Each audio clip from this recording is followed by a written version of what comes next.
Welcome to all, and thank you for joining the second day of our first 2021 Future Perfect event. I'm Sarah Tomalonius, the Head of Investor Relations for M13, and I've taken the baton today from my friend and colleague, Lizzie Francis, host of Future Perfect Day 1. We are absolutely delighted to have so many of you, friends old and new, joining us again today around our still virtual table. M13 is in its 5th year, and this is the 2nd year of Future Perfect. We started the Future Perfect series to support our community with connection and conversation, exploring big ideas that our founders and investors care about. We fundamentally value different perspectives and believe that diversity, inclusivity, and equity lead to the best innovation while mitigating risk. We consider ourselves stewards of our community, and all of you are part of our robust and diverse ecosystem.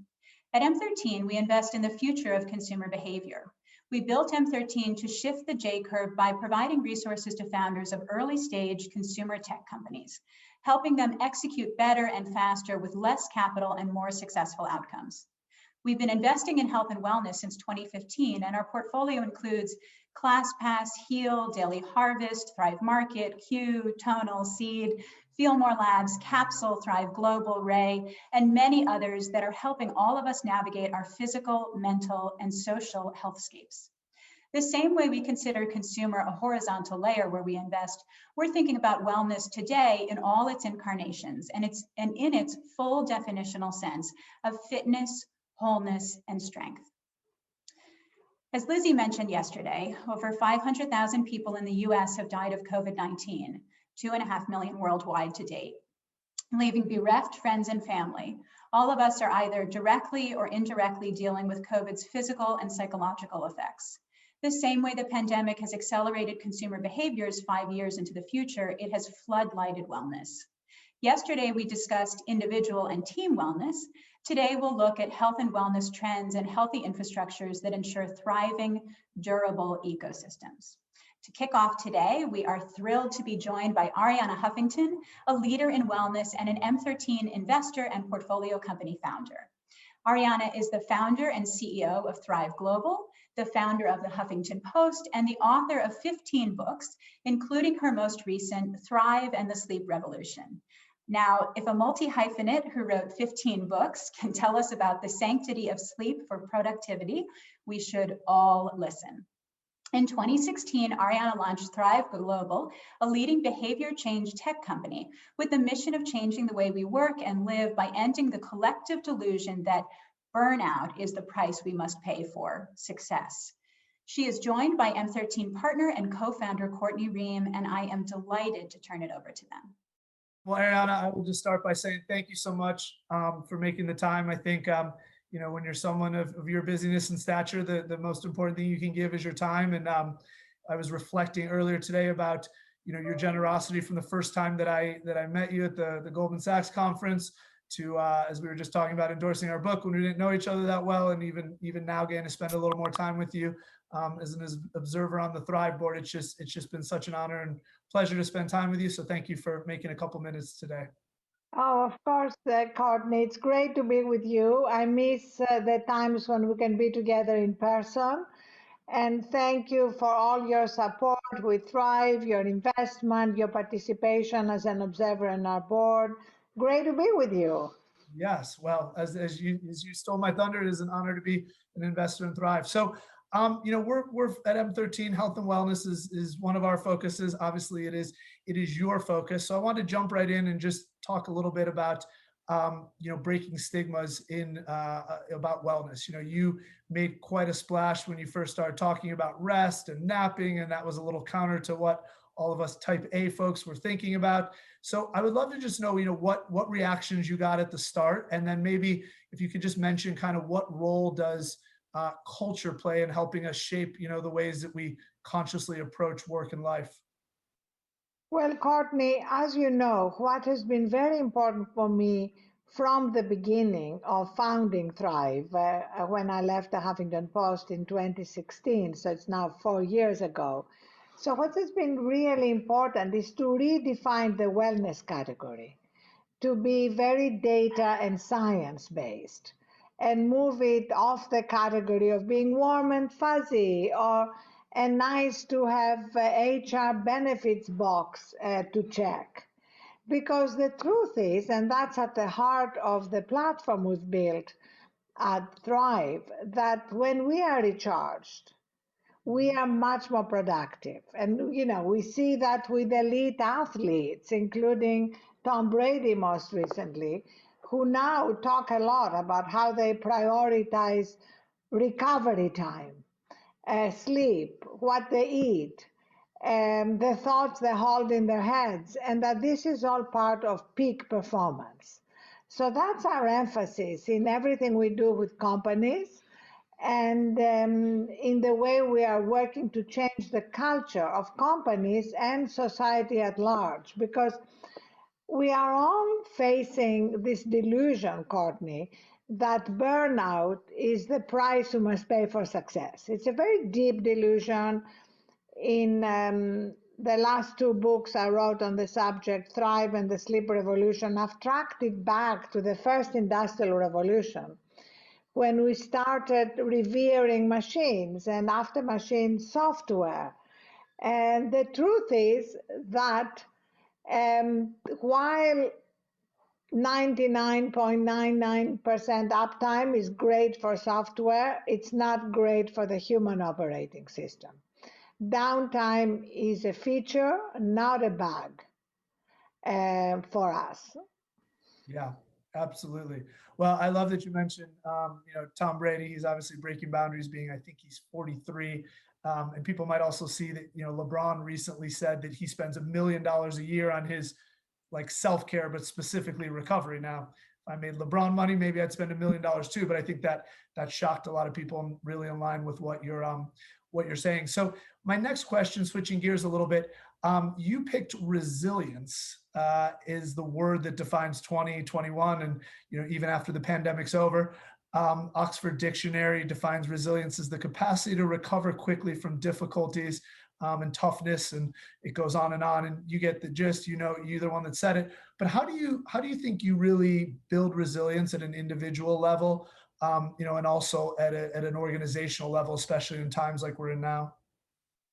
So resilience is so key in the work we're doing at Thrive, and the reason I picked it as my word of both 2020 and 2021 is that in times of deep uncertainty, anxiety, huge losses of life, of friends, of finances, during those times, how resilient we are determines how we respond. And people respond very differently. Some people are completely crushed. And some people are able to build these resilience muscles to the point where they come out of a crisis like the pandemic and they are stronger and better than they were before. So that's why resilience is so key. And what makes me optimistic, Courtney, is that we break down the journey towards resilience in what at Thrive we call micro steps. Micro steps too small to fail, small, incremental, daily steps, daily changes that lead to big outcomes. And in our app, we have these 4 journeys. The first is recharge, which is about sleep, which is foundational both for our immunity and for our mental health. And within the recharge journey is probably my favorite feature, which is called reset, which is based on the latest neuroscience that shows that it takes only 60 seconds to course correct from stress. The truth is that stress is unavoidable, but cumulative stress is avoidable. And it's cumulative stress that's the killer, that leads to the skyrocketing rate of diseases like diabetes or hypertension. So in our app, we have preloaded 60-second guides about breathing, gratitude, stretching. But the best part is that you can build your own guide. So if you go to our app and see my guide, there's pictures of my kids, which my pets, my favorite quotes, music I love, and a breathing pacer. The second journey is food, very simple. Try and avoid sugar and processed foods. The third is movement. How much are we moving every day, even it's little breaks between Zooms? And the final is connect, which is about gratitude, which is about how much we connect with others, how we express our frustrations as well as our gratitude. Yeah. No, you said so many amazing things right there, and I think people tend to forget. Obviously, I'm lucky and biased in that I've got to be around Thrive, so I've seen the benefits that 60 seconds can make a big difference. And I know recently we were emailing about a book that I really love reading, Breath, the James Nestor book, and a lot of those foundations are built into Thrive, where just breathing in and out for 5 or 6 seconds and doing it for a couple minutes, you can actually strap up a heart rate monitor, your Aura Ring, your Apple Watch, and actually watch your heart rate variability and things like that change. And I think people underestimate that. One of my favorite phrases is continuous, relentless, incremental improvement. Right? It's that small. And I read an article I liked the other day that was talking about the compounding of habits. And it's a great thing when you have good habits, they compound in a really great way. When you have bad habits, they compound in a negative way. So we have to be, aware of the power of compounding, as Albert Einstein once said, might be the greatest invention, to the benefit or detriment, right? I love that. I love that. And another principle that we practice at Thrive is what we call habit stacking. Mm-hmm. Compounding is something very important, but so is habit stacking. There's so much we do during the day that is not conscious, that we don't engage our brain, like washing our hands or washing our hair or washing the dishes. So during those times, we can habit stack and use a positive, healthy habit on top of an existing habit. Like remembering 3 things you're grateful for. And because of the neuroplasticity of our brain, we see how that helps us move from a fight or flight mode to a much more relaxed mode from which we can deal with whatever challenges are coming our way. Yeah, absolutely. No, I think that's really true. I want to just touch on some of the really groundbreaking work you're doing with Walmart. Would you just tell us a little bit, especially for people who might not be as familiar, about that partnership and the impact it's had on, the hundreds of thousands of workers that Walmart has? So, as you know, Courtney, we're working with a lot of big multinational companies, including Accenture and Salesforce. But what we're doing at Walmart is particularly exciting because we are working across all their over 2 million associates, as they call their employees, including their field associates who are in the stores. And very often, a lot of what we are doing around wellness is focused on those of us who have the luxury of working from home right now.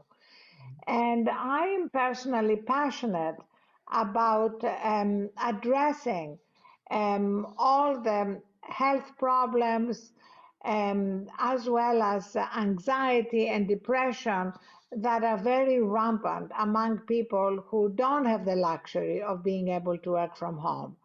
And we've had amazing results.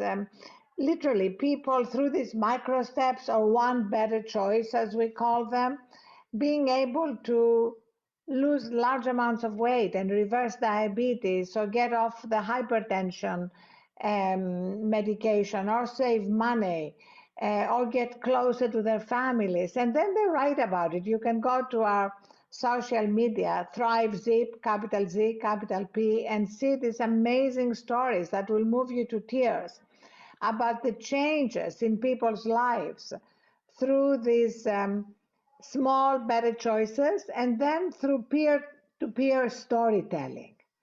And that's what has been so inspiring. When people read on our social media, or we've even published a book about the success stories, they are encouraged, empowered to take these steps. And because they are too small to fail, we make it a kind of judgment-free zone so that you can try them. Some will work, some won't, but you stay on this journey with us and with your community.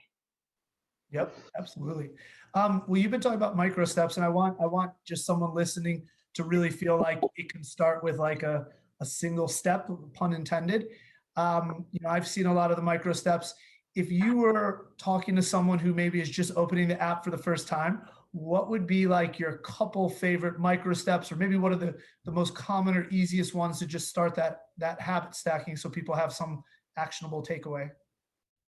So let me give you my favorite micro step, which is also one of the most popular out of our hundreds. And this is to pick a time at the end of the day when you kind of mentally declare the end of your working day. It doesn't have to be the same time. Again, we make it easy. And you mark the end of your working day by turning off your phone. And the ultimate goal is to charge it outside your bedroom. But start where you are. Start by putting it on Do Not Disturb. The reason for that is that if you wake up in the middle of the night, as many of us do, and you can't immediately go back to sleep, if your phone is on your nightstand, you're going to be tempted to go to it and distract yourself. And then when you're back checking emails or texts, it's going to be much harder to fall asleep again. So that's just one of my favorite micro steps. Yep. Another is when you wake up in the morning, again, back to the 60-second rule. Can you take 60 seconds to set your intention for the day, remember what you're grateful for, take some conscious breaths, anything before you go to your phone? Because the minute you go to your phone, you don't know what's waiting for you. Mm-hmm. It could be a stressful text or email, and you'll be much more able to deal with it if you've taken even like 60 seconds to connect with yourself and your own resilience. Yep. No, I totally agree. I'm one of those people, I shut off my phone in the middle of the night and someone says, well, you might miss that call at 3 a.m. And I said, well, if it's 3 a.m, it's not going to be something good. So chances are I maybe can't do anything, and I probably wouldn't have reacted as my best self at 3 a.m. But conversation for another time. We're down to just a minute or two. I would love to ask you two rapid fire questions before I let you go. First one is, it's obviously just been an eventful year for all of us. What's something that you think you'll either take away from this year or that you've changed your mind about in the past year? So, one of the best things about this year, in the middle of this crucible year where so much pain and grief, there are many silver linings. And one of them for me is not having to fly and travel as much, or at all, actually. And as a result, I have been much more intentional about my exercise. And I've started this practice, which I'm planning to take with me um, once we're out of the pandemic, which is I only watch shows, I only binge watch on Billions or Succession or Bridgerton or whatever on my treadmill or on my bike. And it's been amazing because there have been times when I'm so enthralled that I stay on my treadmill for 3 hours, and it's been absolutely fantastic. And it's habit stacking, basically adding a healthy habit on top of an existing habit that has been very dominant during the pandemic of binge watching. That's amazing. All right, last question. This is a selfish personal one. I've kind of come around on the idea that most things I've done right in my life, or I've learned, it's been by surrounding myself with mentors or people who are older, who have been there, done that, had the wisdom and experience, and then shared it with me. So what's the first thing that comes to mind when I say, what would you tell your younger self if you were, however much, pick any age you want, but what would you like to tell your younger self? I would say at any age, I would tell my younger self, stop worrying and recognize that life is a dance between making it happen and letting it happen. You know, those of us who are kind of type A driven, sometimes we make the mistake of thinking that we make everything happen. But when we look back at our lives, we see that a lot of the best things that happened, we didn't make happen. We were just open to the possibilities presented to us. And a lot of the worst things that happen sometimes open doors to new, unexpected opportunities. So the way I describe it is helping move our lives from struggle to grace. And it's basically back to my favorite quote by Rumi, which is live life as though everything is rigged in your favor. Absolutely. That's beautiful and well said. I'm going to steal Rumi, and I'm going to also steal your, because I always want to make it happen, but I need to make sure I let it happen. So yes, last but not least, I will tell you that I had lunch at a place that I know we've talked about today called Milos, and I actually had yogurt with honey and walnuts for my dessert du jour in honor of you, Arianna. So. Oh, I love it. My favorite dessert. I can't wait for us to go to Milos together. Absolutely. Thank you so much for the time today. We're so lucky to have you in our M13 Galaxy, and look forward to doing it again soon in person. Thank you so much, Courtney. Bye. Bye.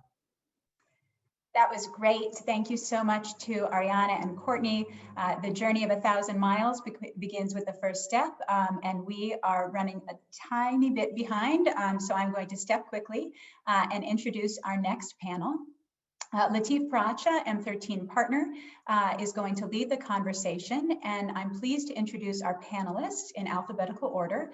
Brenda Freeman is a public company board member for Blue Apron, Avnet, and Caleris. She held past roles as the CMO of Magic Leap and the CEO of Arteza, and she is also currently an advisor to M13 portfolio company Emerge. Francois Kress is the CEO of portfolio company Feel More Labs, an innovative health and wellness neurotechnology company that released their Cove product last year, which is scientifically proven to reduce stress and improve sleep. Sly Lee is the CEO and co-founder of M13 portfolio company Emerge, a cross-reality presence company building a platform that aims to enable more meaningful, engaging, and diverse interactions in XR that bring us closer to the people we care about. And Latif, I'll hand it over to you.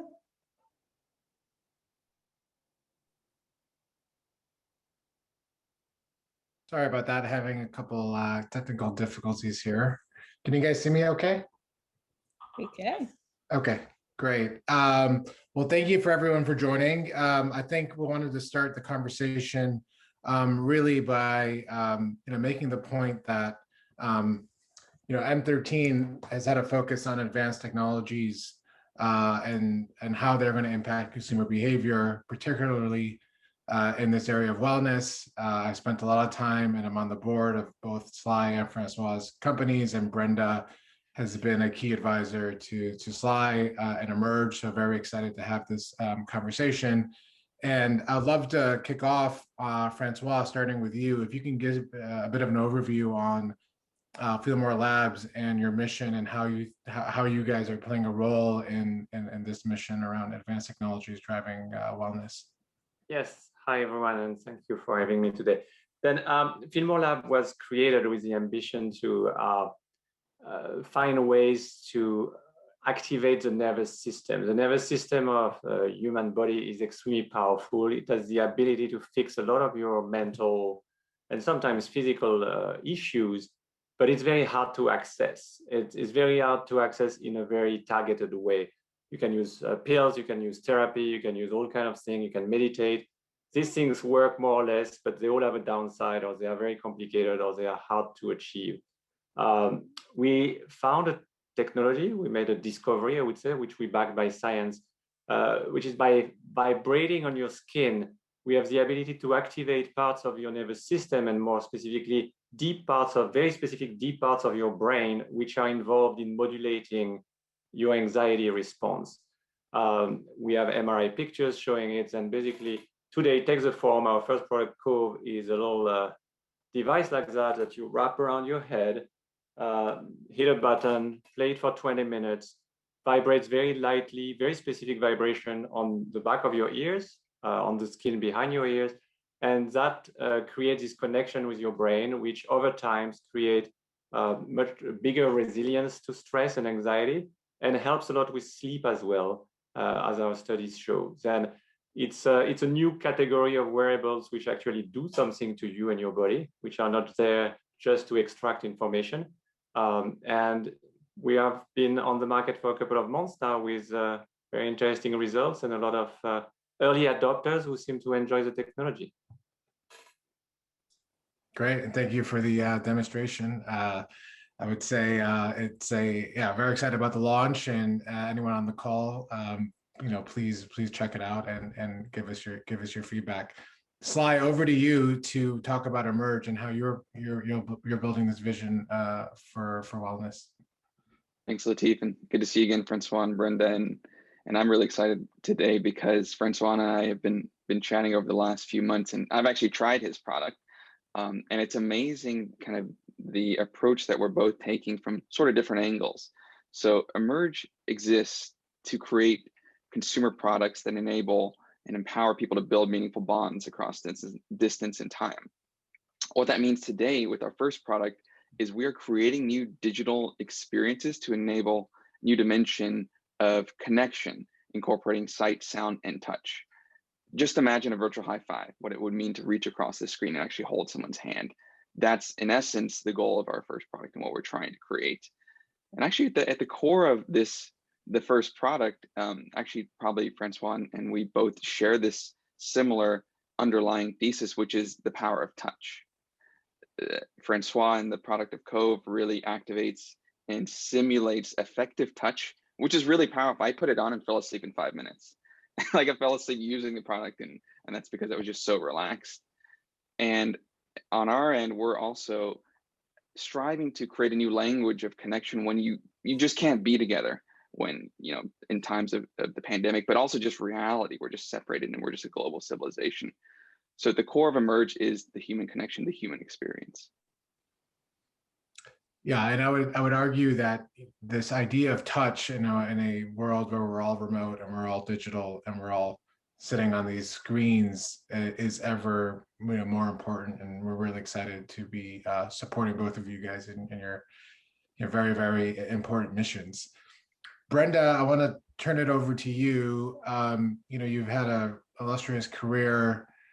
You were CMO of probably the biggest, what I would call advanced technology consumer,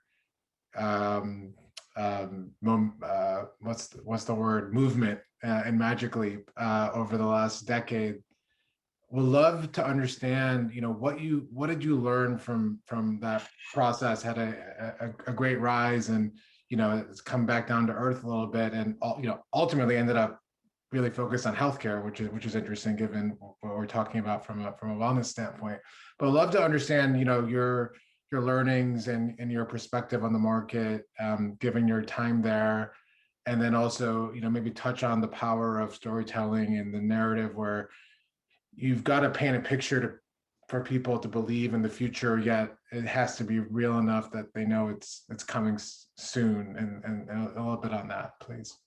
Sure. So first of all, thank you everybody for inviting me, and Francois and Sly. It's great to share the panel with you guys. And Francois, I am definitely placing an order for your device. Because Brenda, you may get a free one today because you are wearing the French flag colors. I love it. That's fantastic. But anyway, so Latif, to answer your question, I mean, first of all, it was a fairly historic ride. To be a part of a company that, pretty much raised billions of dollars on the promise and the excitement around spatial computing.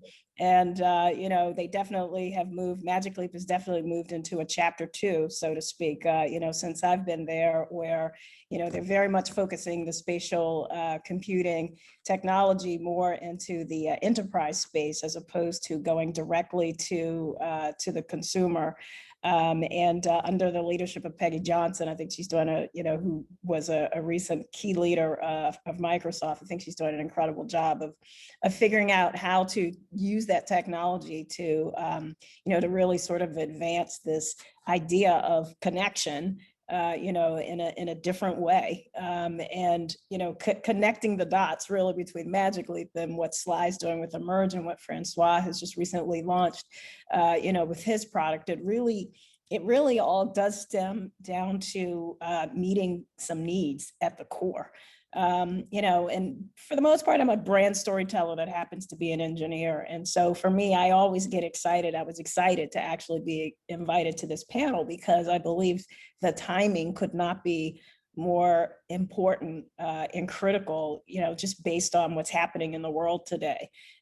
So, even from a business perspective, I kind of have to start from, what's happening to us, what's happened to our psyche, post-pandemic. The 5x, the number of application downloads of mental health, applications like Calm and Headspace, depression, $100 billion incremental healthcare costs as a result of folks having to work from home. And, I read this report from McKinsey just last night, where they were basically saying that, this pandemic doesn't affect everyone equally.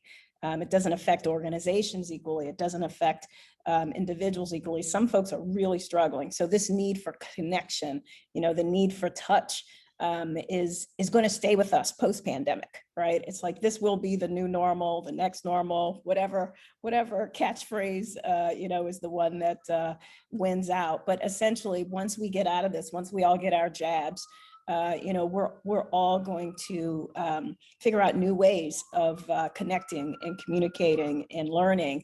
And virtual is here to stay. So regardless of what future of work looks like, there will probably always be some component element of having to communicate and work virtually. So, to me, that's one of the things that binds all of the, the technologies and specifically what Francois and Sly are working towards really commercializing in a major way. And it's needed now more than ever. That was absolutely one of the challenges, I would say, with the chapter 1 that I was a part of with Magic Leap, is this idea of, you have a technology that's so advanced, spatial computing in 3D. What Sly's doing, with regard to, a technology that has some haptic form of connecting with touch. What Francois is doing. I mean, hell, he's in the brain. It's like, how do you describe that in layman's terms, from a marketing perspective, when you're commercializing these products, these end products to consumers, as opposed to your business being an enterprise solution. And so that's absolutely the work, I think sometimes the hard work of really, figuring that out and distilling it down in very easy to understand terms. But I think it's easier for this, for what these guys are launching, because I think everyone feels that, like, okay, how long has it been since you guys have been able to hug your grandparents, right? Like, let's make it personal. Like, it's something, it's a need, right? It's a huge need right now that these folks are actually going to fill. They're solving visceral problems with their products. Hopefully, Latif, that answers your question. Yeah, no, thank you, Brenda. And again, I know I speak on behalf of Sly and myself that, your experience and your ability to help tell stories and I think that need is just so crucial when you're again painting this future vision. We really appreciate it as it comes to emerge. Sly, let's talk a little bit about what you've learned from Brenda, and also how do you think about product vision and how I think your personal story, how it plays into what you're building with the company. Yeah, happy to do that. I think in the last, say, year and a half that we've been engaged with Brenda as our advisor, we've learned a lot in terms of how do we go to market, first use case, how we should package, the product as well, because there are infinite possibilities. I think it's the double-edged sword when you create a product that could be a platform as well. You just have infinite doors that are open to you. And so what we've been really focusing on the last, say, year and a half, or more focusedly last year, has been really trying to close the doors on what is not the first go-to-market and first product use case, and really hone in on what is the value proposition with the greatest need for the user. When we talk about ideation sessions that we've had with Brenda, learnings from the pandemic, apart from the fact that all of these industries have been elevated, like every panelist today, I'm sure the industry has been elevated 2 to 3 years, accelerated. To me, a biggest learning was actually looking at different markets. So let's take gaming, for example. A lot of the hit games that people were really excited about in adoption, skyrocketed, Minecraft, Roblox, Fortnite, really had this interesting social element to them. And last year, I was really interested in studying the value proposition of those users. It was first, as Andreessen first put it, come for the game, stay for the party. I had this hypothesis that it would start to invert, that the next generation of big companies wouldn't be hit games first. They would actually be communities first. And the games really didn't matter because there's plenty of hit games out there. And we're starting to see that now, actually, both from a directional perspective, but also just internally, our bottoms up data as we talk to our users of our first product.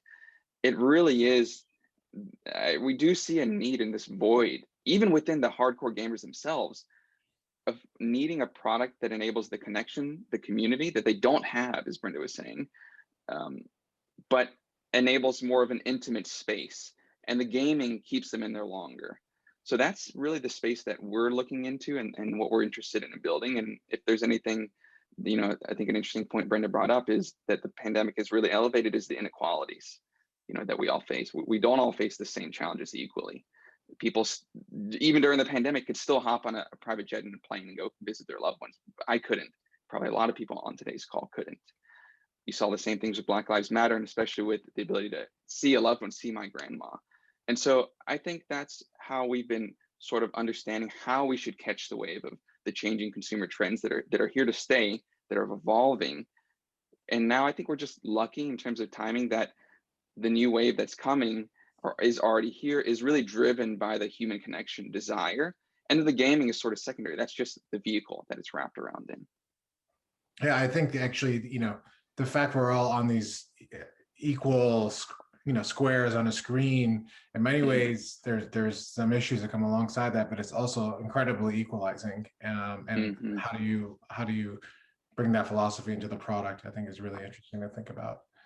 Francois, I want to talk a little bit more about the product vision that you have. I'm very excited about Cove and what you're doing around stress and anxiety, but we both know we've had many long conversations that that's just the beginning. So can you just talk about your product vision, the platform you're building, and where you see the future for Feel More and Cove? Yes, absolutely. Then, in the end, we want to try it, and we are exploring because the scientific literature is not very rich when it comes to that, but we're trying to explore all the ways we can unlock parts of your nervous system, which controls everything you do, the way you think, the way you sense, the way you perceive, the way you act, to unlock those from external, as light as possible interaction with some level of technology. Then now what we have, our kind of intel inside, is a vibration. That's basically the core technology. We have to wrap it into a device. We hope over time we make it smaller, lighter, easier. In the end, the technology itself doesn't matter. It's how we activate this part of the brain. And there are other ways to activate other parts of the brain that we're exploring. And we are looking at cognition. We can potentially improve memory and executive functions and learning by also applying mechanical vibration on your skins, and very safe and very light. Then that's kind of the direction we are taking. I think we have a long runway with those affective claims, which are stress, sleep, anxiety, depression, PTSD, and we have also a clinical branch of the company which is looking at getting FDA approved claims, then it's a gift which keeps on giving, because we put names on things like anxiety or stress, but behind that usually there are many other aspects of your mental wellness or health that we can address as well. And we are approaching them one step at a time. But yeah, we definitely believe there is a lot we can do just by applying a very natural way to interact with the human body, which is mechanical stimulation. That's what happens in nature. You touch someone lightly, that's affective touch. You basically activate those same nerves and the same part of the brain. Then we learn from just plugging into the incredibly powerful human technology we are all equipped with. And we are just trying to activate it. Then our technology is actually the human body. We just plug into it and try to understand it. Yeah, I mean, what gets me really excited is in a world of trackers and everything else, what Feelmore is doing is really driving results through a very passive behavior. So it allows you to get on with your day. You don't have to dedicate time to it, and the data. It's backed by the data. The data is through clinical studies, and between stress and anxiety, sleep, cognition. I don't know how much we're able to talk about it, but we know that the government's interested in PTSD studies around war veterans, and there's a whole set of really amazing applications. So really, really excited for that, Francois. We only have a couple of minutes left. I want to just end really with an open-ended question to ask you all, what's your one tip, other than what you're doing with your day jobs? What is your one tip for wellness that you would recommend to the broader community here, whether that's physical, mental, or other? Start with you, Brenda. It's so interesting when you talk to most of your friends, right, that have for the last year, for the most part, have been indoors. I would say one of the things that tends to always come around as a theme, which is investing in your own mental wellness and physical being. So because of the fact that we have time that's been saved as a result of not having to get on that plane, not having to commute, get in the car, it feels like those little bits of extra time you're able to somehow, we're working more, but we're also figuring out how to invest in ourselves. So I would say, being the Gemini that I am, balance is everything, and making sure that you invest and preserve that, that amount of time for yourself once we're moving and grooving again, I think is most important. I think I'll add to that in that I love the way that's framed in terms of the mental wellness. Without having a solid foundation, there's no way that you can help others or even run your company. I think for me, something I would advise is taking care of the other side of it, the social wellness, your relationships with people. It's actually taken me a while. I've only started doing this recently, as in this year, but reaching out to people that I just haven't talked to in a while, whether it be old friends, colleagues, even people within your own company that you might see, at the water cooler, but no longer, because we're all on Zoom now with very structured meetings. There's no serendipity anymore in terms of these meetings. So just reaching out and talking to them about very non-work stuff, just about how you and the family doing. That's been really rewarding, and actually for both sides, because you uncover a lot of the things that you don't see on the Zoom call, who they're taking care of, what are the struggles they're going through, and then you identify with those as well, and you realize that you're just here for one another. Right. Yeah, then listen, for me, I am in my mid-50s, and aging is probably the best thing. I mean, can you believe this guy? This guy's a granddad. Yay! I mean, Yeah. look at that. Arianna had a great quote before. I mean, you definitely have a different perspective of life. You let things happen and make them with making them happen, as you said. I think that's a great quote. Yeah, and obviously you have to try to keep together, still exercise, do the right stuff. But in the end, I think wisdom, experience matters, and it's a great time. I mean, it is for me, and that's my wellness tip: just age gracefully. Well, thank you. We're out of time. I see a question very quickly from Catherine, and the answer, at least with regards to Feelmore and Francois and Sly, is that there is a deep IP strategy, and there are patents either granted or are on the way. So certainly the technology does need to have some protection around it. Yes, definitely. Right. IP. Yeah. Well, thank you all so much. We really appreciate it. You're all key parts of our family, and we look forward to more soon. Thanks, everyone. Thank you. Thanks, Lai and Francois. Thanks, Okay. Brenda, Francois, Sly, and Latif. Latif will keep you on the dais for your next round. The panel we just heard is absolutely right about the pandemic's inequity affecting people in disproportionately different magnitudes, as well as the importance of touch. We're such a social species, which makes critical the need to build connection and community first. I have to quickly add to the Cove Love Fest. I recently began having my daughter wear Cove daily. As you saw, it's an unobtrusive and comfortable headset. I don't know what the term for a 7-year-old who still never sleeps through the night is, but since using it, she sleeps more soundly, falls asleep faster, and wakes up on her own and more refreshed. So thank you, Francois and team and M13. When we thought about conversations around wellness, we wanted to discuss what makes healthy ecosystems. What are the channels or networks that can stimulate access to markets, customers, and transactions? How can a technology be the protocol that helps enable a democratizing currency and digital payments, even for those who are or underbanked, and for those who don't have credit cards? So we're next going to talk about Bitcoin, again with Latif, the M13 partner who led our last conversation. Latif first became interested in Bitcoin in 2014 while at Virgin Group, which had started buying Bitcoin around that time. He's carried that enthusiasm and interest to M13, and his excitement about Bitcoin is for the ultimate opportunity it can create in valuing people based on their skills and how that accretes to a business.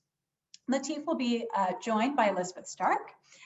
Hello, she'll be coming on in a second, CEO of Lightning Labs, a company that bridges the world of open source software and the next generation of Bitcoin financial software.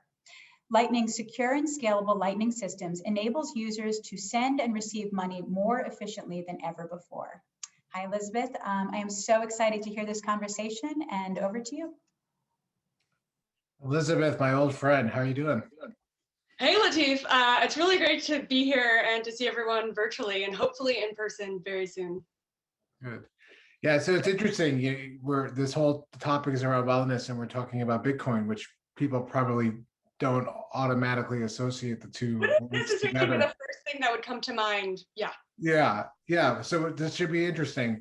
We've known each other for many years now, before my time here at M13 even. And what I always loved about Lightning Labs and your mission is that you were always thinking about utilization. And Elizabeth and I had a discussion earlier. We are going to, for 99% of the time, not talk about price. We're going to talk about utilization. And I think I would love to start, if you can just share maybe a bit of your own story and the vision and what Lightning Labs is.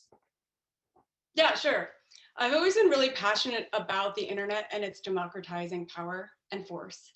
And in fact, so prior to starting a company, I was involved in the academic world. I actually studied law and technology. And one of my big areas of interest was open source technology and decentralization, in part because there are dangers when any single government or corporation can control, say, the information of a whole host of individuals or can take things down. And that's an entirely other conversation that I think we're seeing as well these days. But I'd always wondered, oh yeah, also huge fan of music. Latif and I shared that interest. Sad yesterday, Daft Punk broke up. Very sad. But they are legends. So big fan of music. And I'd always wondered why we didn't have a native way to say, just pay an artist or a DJ or a band or a photographer that you like, say, a couple dollars when you're listening to their track. And this originated from some of my work in digital copyright, as well as the passion for this kind of thing. So today, you can, in an application, send a photo anywhere. It's an interoperable standard. It's super easy to just send it.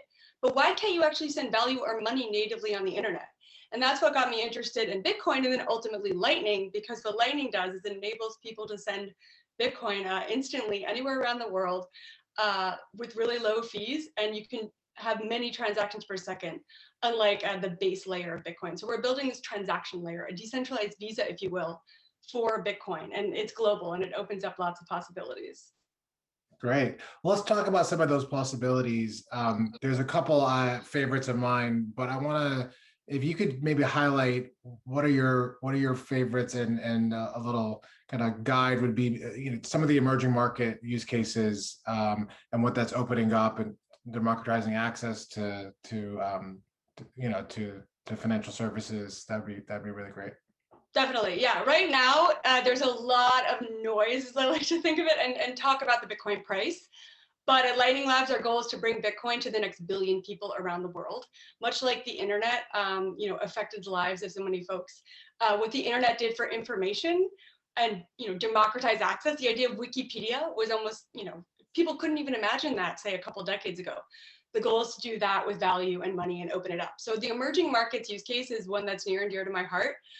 We are actually, there have been articles about it, but there will be an official announcement in the coming week or two around a platform called Paxful that has millions of users in emerging markets, and they're doing cross-border transactions. So they're really big in Nigeria, Latin America, India, and these are folks that want to send, say, just remittances home or send to relatives or friends abroad, and the existing financial system really does not serve them well. There are massive fees, something like 20 to 30%.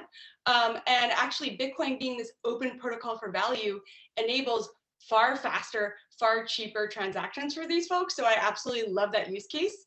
Another one that I'm really passionate about is the ability to earn Bitcoin.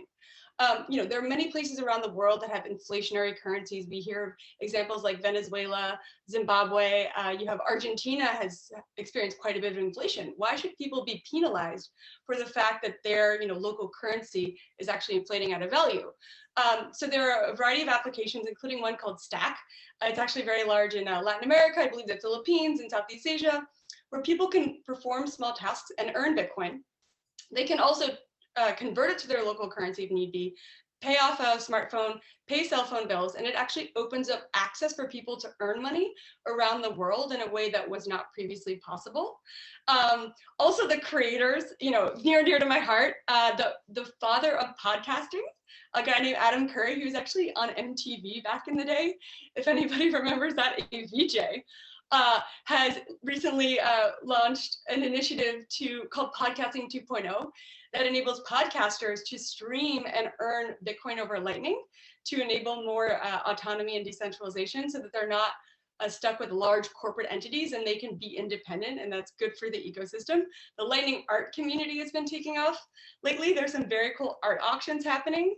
And then the video game community.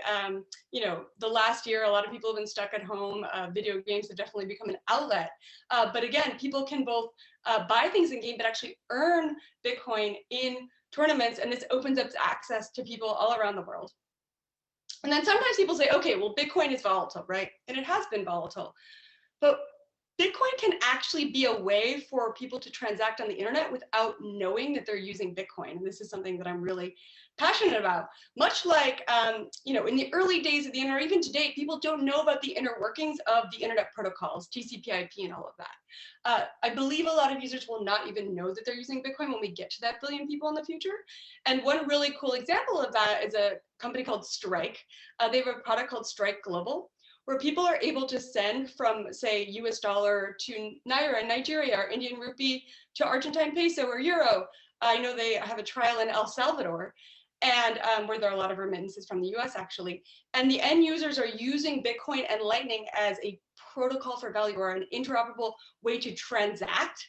Because think of it like they're sending an email, but with value, and then at the end destination, you can go to either currency, and it's instant, and the fees are negligible. So this has become kind of a huge, I'd say, watershed idea in terms of just the way that we transact globally with a variety of currencies on the internet. So yeah. Also, there's a really cool community in El Salvador called Bitcoin Beach, which is operating on Bitcoin and Lightning with thousands of people, and the local merchants don't have access to credit cards or the normal financial system. And I was recently on Clubhouse chatting with the founder to hear about the stories of the food vendors and the residents and the individuals that are participating in this community. That's been really exciting to hear. That's great. I mean, wow, that was like 7 very disparate examples. And There are a lot more too. yeah, I know, but putting my selfish investor hat on, our thesis when we invested in Lightning Labs was that it was this enabler of all these consumer use cases, and that's really playing out. Don't hold me to it, but I think there's like probably what 90, 100 real companies being built on top of Lightning. 150 right now and growing. I can't keep up. So what 150, tens of them have got venture funding. And I want to talk a little bit about this idea of earning versus spending. And because the earn case is a really interesting and really big one. We are investors in another company that's built on top of Lightning called Fold, which is allowing people to earn Bitcoin. And in a world of depreciating rewards, the idea that you can have this thing that accrues value over time, makes a lot of sense. And so I think all those types of use cases are really interesting. What I want to ask you is, and this is the only time I will talk about price, in a time when price is crazy, and the view of Bitcoin is that over time, if you're a believer, that the price will go up. What is it going to take to actually really enable a world where you're actually spending Bitcoin if you believe that the price of it can go up? And you could use your current, your USD, which is not going to go up in value, as we all know. So walk me through that paradigm, and where do you see us getting to where that's actually a world where that's possible? Yeah, excellent question. The way that I think of it is, a lot of people say necessity is the mother of invention, but I believe necessity is the mother of adoption. And it is true for those of us, say, in the US or in Europe, in more developed economies, that this isn't as useful to spend one's Bitcoin today. But there are places around the world, like the Bitcoin Beach community, like folks in Venezuela that are very actively involved, where Bitcoin is still, even in this environment, a better alternative to a lot of what they are already using. That said, you also have a lot of use cases where with instant transacting, you can limit the volatility between a variety of currencies and transactions. So the Strike example. Then also you have the micropayment example, right? So in video games, you might be spending 25 cents or $1. And yes, maybe that dollar goes up to $5 or $10. But when you have small amounts, I think psychologically, it's a very different example than, somebody spending millions of dollars worth of Bitcoin on a mansion, which may well go up. So my answer there is, one, you have people in emerging markets where there aren't great alternatives, so they're going to adopt this regardless. Two, you have microtransactions where the amounts are so small, yes, they may go up, but you're opening up a whole host of use cases. So when people say, what are going to be the biggest use cases for Bitcoin and Lightning in 10 years? My answer is we haven't even thought of them yet. We haven't imagined them. Kind of like, a few decades ago, the idea that an encyclopedia that anybody could edit would have sounded insane, or the idea that you could sleep on a stranger's, couch or in their guest room or get in a stranger's car. All of those examples are commonplace to us today, but back then just sounded wild and crazy. And I believe we'll have those examples moving forward as well. So yes, in large amounts, in an upward price trajectory in the developed world, people likely are not going to spend it as much. You can also spend Bitcoin and then rebuy it if you want to keep it as an investment. The way that I think of Lightning is it's much more like your checking account, and then people's long-term holdings of Bitcoin would be like their savings account that they're going to keep for the long term. Yeah. So there are these day-to-day transactions. And a lot of the narrative that we've seen, in the media is all about the speculation, all about the investment. Bitcoin is digital gold. But my take there is if Bitcoin is merely a digital rock, we will not have unlocked the massive potential that native internet money unlocks, where it can be programmed and integrated into applications. And basically, like how we have images and photos everywhere in the internet, I believe we'll see that with Bitcoin and Lightning when it comes to money transactions of value. Yeah, and that's a great point. When we originally made the investment in 2019, one of the things that was unlocked for me was the whole, and I'm sure you remember tipping on Twitter, where if you liked someone's tweet, you could actually tip them and give them a very small fraction of Bitcoin. But no one knows that's Lightning. No one knew that was Lightning. It was just this really cool, front end application.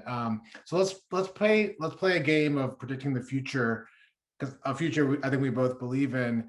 when do you think we'll get to a point where, you know, we will have this native money where you're not actually thinking, and I believe in this, and I know you do, you're not actually thinking in USD, you're not actually thinking in whatever currency you're in, but you're thinking in Satoshis and you're thinking in Bitcoin and probably some alternatives to those. Does that feel like we're, you know, how far away is that world to you? So this is an interesting question because there are several kind of layers to it. You know, there's a unit of account question, which is, okay, are you thinking in Bitcoin? Are you thinking in Satoshis, which is the lowest denomination of Bitcoin? You have 100 million Satoshis in one Bitcoin. So in the Lightning community, we think in what we call sats, and there's a whole meme around stacking sats, you know, getting more sats or even spending sats.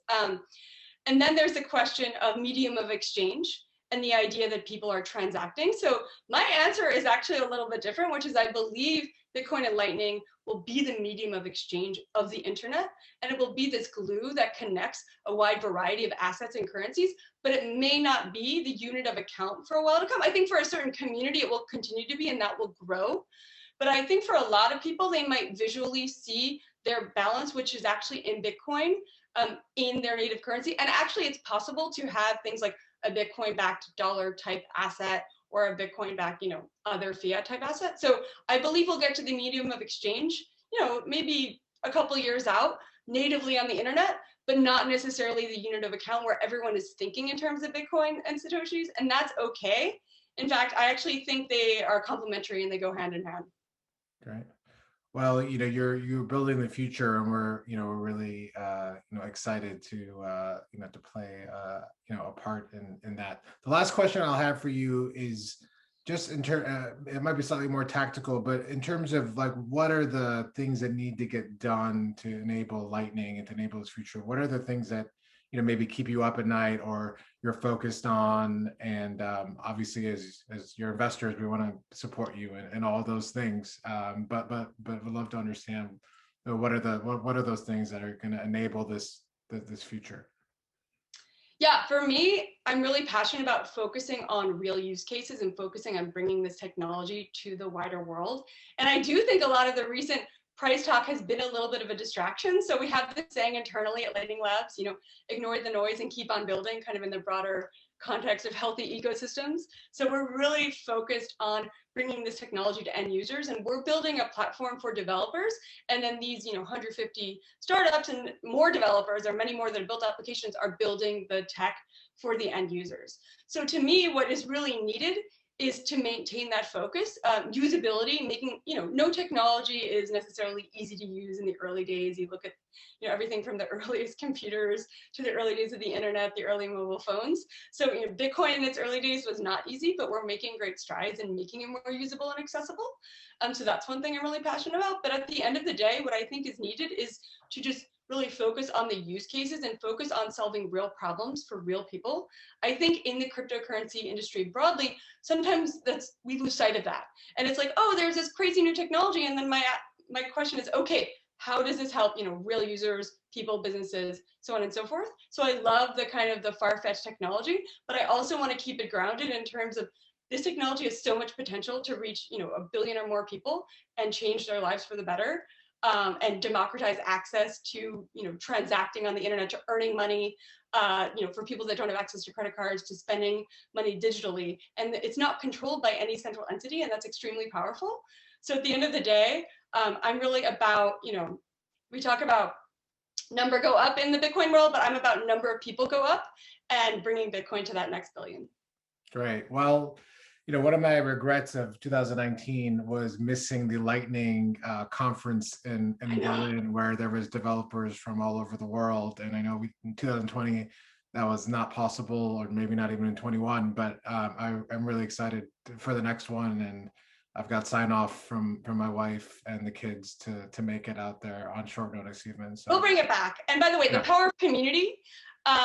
In our community, we have people, developers in all around the world. You know, there's an amazing developer named Fode, who is in Senegal, who came to the Lightning conference. We have a dev who's in South Africa. Her name is Carla, who works with us.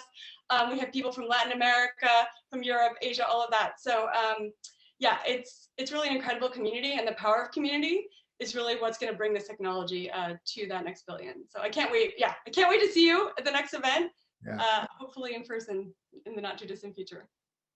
Thank you, Elizabeth. Thanks so much. So many thanks to Elizabeth, you and Latif for that enlightening conversation. I'm sorry, it's the English major in me. It's a horrible pun. I've always been told by my father that puns are the lowest form of humor. But suffice to say, we are clearly at the cusp of a new way of lubricating transactions in a more egalitarian way and for a more democratizing influence in markets and compensation. It's super exciting. So really, really appreciate both of you in this conversation. Thank you. Thanks. I was told that I have to speed up my intros because we're running a little bit behind. So bear with me as I micro machine the next intros. But I think it's really important that we provide a little bit of background on our next panelists. We are turning to opening access to health through tech innovations. Women make up half the population and control 80% of healthcare purchases. This panel is going to talk about how our current health and economic crises are catalyzing consumer behavior changes and how companies that leverage tech innovations are helping to enable greater access to health and wellness. So I am thrilled to introduce our next panel.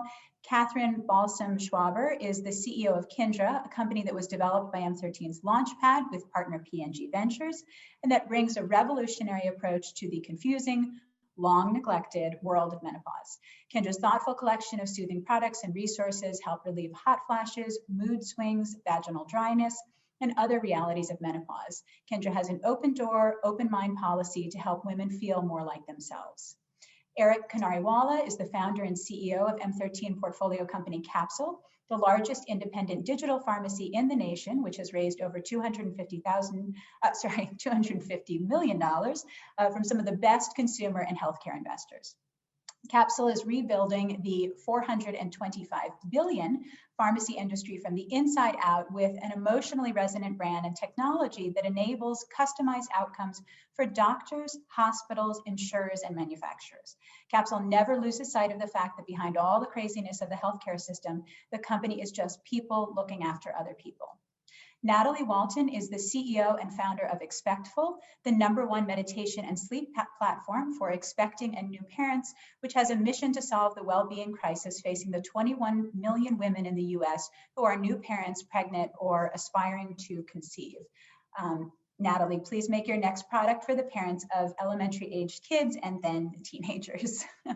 Our panel will be moderated by Anna Barber, an M13 partner and the head of M13's Launchpad, our in-house venture studio, where we develop concepts with strategic partners alongside a curated founding team to build scalable companies that have the potential to make a significant impact on consumers' lives. Anna previously spent 4 years as managing director of Techstars LA and is also a partner in the Fund LA, a pre-seed venture fund. So over to you all. Thank you. Thanks so much, Sarah, for that great intro. And I'm really excited for this conversation today and to talk about access in healthcare. Not the least of which because we are about to begin on Monday a new program inside Launchpad in partnership with PepsiCo, where we will be focusing on health and wellness solutions delivered through food. So I'm very curious to hear your perspectives on, what access to healthcare really means. To set the stage for this, we've been going through a collective healthcare crisis that has really illuminated a lot of the access challenges that we face as a society. And the typical way we think about access is really through the lens of things like universal healthcare and affordable healthcare. So access, I think, has traditionally been viewed through the lens of, do you have insurance or not, and can you get something covered? So really through a financial lens. But what's interesting and exciting about this conversation is to think about access in a broader way. And so that's really where I'd like to start, which is, what are the access challenges that you each see that form the foundation of your company, and how is your company solving those access challenges? So Eric, why don't we start with you and Capsule? If you could just talk to us about how you see access and what Capsule is doing to open up access to a wider group of consumers. Sure, thanks for having me. It's super fun to be able to share a story with everyone. So I started Capsule 5.5 years ago, and the mission of Capsule from the very beginning has been to build a pharmacy system that works for everyone. And it's been interesting over the last, 5.5 years, how that mission has stayed consistent and true, but how its application across so many different parts of society has, come more or less into focus over time. And really what that mission is about is about two things. The first is for sure making sure that the 70% of American adults that go to the pharmacy once a month have an amazing, high quality, safe way to get and manage their medications, but also the idea of Capsule as a partner to the rest of the healthcare system, doctors, hospitals, insurance companies, local governments, all of those things. And so one of the things that we've really over the last year probably has come more into focus than ever before is the opportunity for Capsule to partner across a bunch of different segments that we'd never touched before. And so in New York, for example, during the pandemic, one of the things that we did was we partnered with the city of New York on well check calls for seniors. So it turns out the city of New York has this massive bank of people that check in on the millions of senior citizens that live in the city to make sure that they have food security, housing, heating, all of these things, and access to prescription medications was one of the top things that came up. And so we partnered to make sure that those folks could continue to be safe and they were kind of at highest risk of contracting COVID. Other things that we've done to increase access. We opened up in Chicago in late April of last year, early May. Chicago is a really interesting market. And I think more broadly, there's been more press and more awareness around this. I think there was this idea of food deserts that got popularized 5 or 6 or 7 years ago. And the same concept exists with pharmacies. And as independent pharmacies have closed, as chain pharmacies have decided not to locate in sometimes places where there's the greatest need, Capsule has been able to serve really underserved communities to increase access to high quality, consistent healthcare, whether that's physically actually being able to get your medications or having the confidence and the support of a pharmacist that you can text or chat with wherever you live. And so in Chicago, we partner with the Chicago Housing Authority to help make sure primarily on the south side of Chicago, where there are very, very few pharmacies, that people had uninterrupted access to their medications. And then more recently, we've been partnering with both the city of New York and the city of Chicago on everyone's favorite topic, which is to help get America vaccinated. And so we've built out our own software platform that enables this really simple, the same like simplicity and delight of using Capsule, actually bringing that to scheduling and managing your vaccination appointments, because I know that's been really difficult for folks. And so we're vaccinating some of the frontline respondents or some of the frontline workers in Brooklyn, home health aides, people that are at high risk. They're they're taking care of others, and so it feels very values and mission aligned for us. We've got two values at Capsule. One is everybody needs some looking after sometimes, and when we get to look after the people that are looking after others, it feels really true for the team, and the work's really meaningful. In Chicago, we're partnering with the mayor's office there to help with vaccinations across a broad spectrum of employer groups. But one of the folks that we're in market now with is all the workers at the Chicago Transit Authority. So making sure, buses and bus drivers and subway operators, the L operators are all staying safe and sound as they kind of help get, society kind of up and running and kicking. Yeah, so I want to come back to your brand because I love the way you've defined your brand about looking after people. But what I really heard in terms of access, and I want to hear how that relates to access. But what I really heard, in terms of how you're framing access, is it's really about the delivery system, right, and the endpoints, right, and this comparison to food deserts about putting the care where people need it and where people actually are, right, which isn't necessarily a financial issue. It's really like a physical access issue. So let's shift and look at this from a gender lens perspective, and hear from Nathalie and Catherine. So Nathalie, I'd love to start with you and your story about Expectful. I loved reading and learning about the fact that you started out as an Expectful customer when it was really just, the original product was a meditation app for expectant moms. And now as the CEO of the company, you know, you've broadened the mandate of what Expectful is about. So could you talk a little bit about the access issues that you're solving? Sure. Thank you again for having me. I'm excited to be here. So I joined Expectful as the new CEO this last September. And I actually, you're right, I came across Expectful as a user myself when we were just a meditation and sleep app. And I shouldn't say just a meditation and sleep app, because we were the leading meditation and sleep app for expectant, pregnant, and new mothers. But it was really 2020 that opened my eyes, and I think the company's eyes, to just the challenges that women face. I mean, the pandemic has really brought out the fact that mothers are not okay. We did a lot of research with some of our investment partners, such as Johnson & Johnson, and we saw that 72% of pregnant and new mothers are facing overwhelming anxiety right now. 68% of pregnant and new mothers have had their sleep negatively impacted.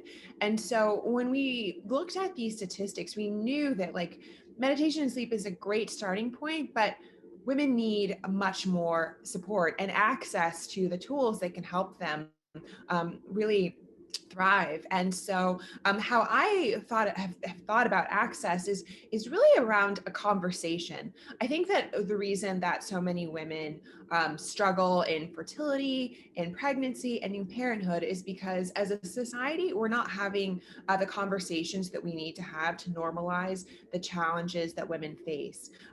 This past fall, we saw Chrissy Teigen and Meghan Markle come out and publicly talk about their loss. But that was really some of the first time that we saw that on such a national level. And so how we are changing access is we're having those conversations on our platform.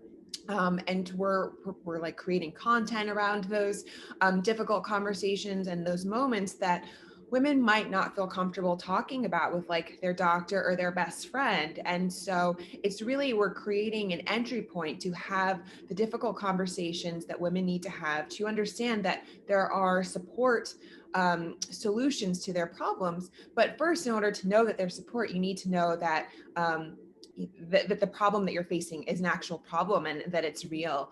And so that's how we've really shifted access. It's just by having a conversation that sadly has not ever really occurred.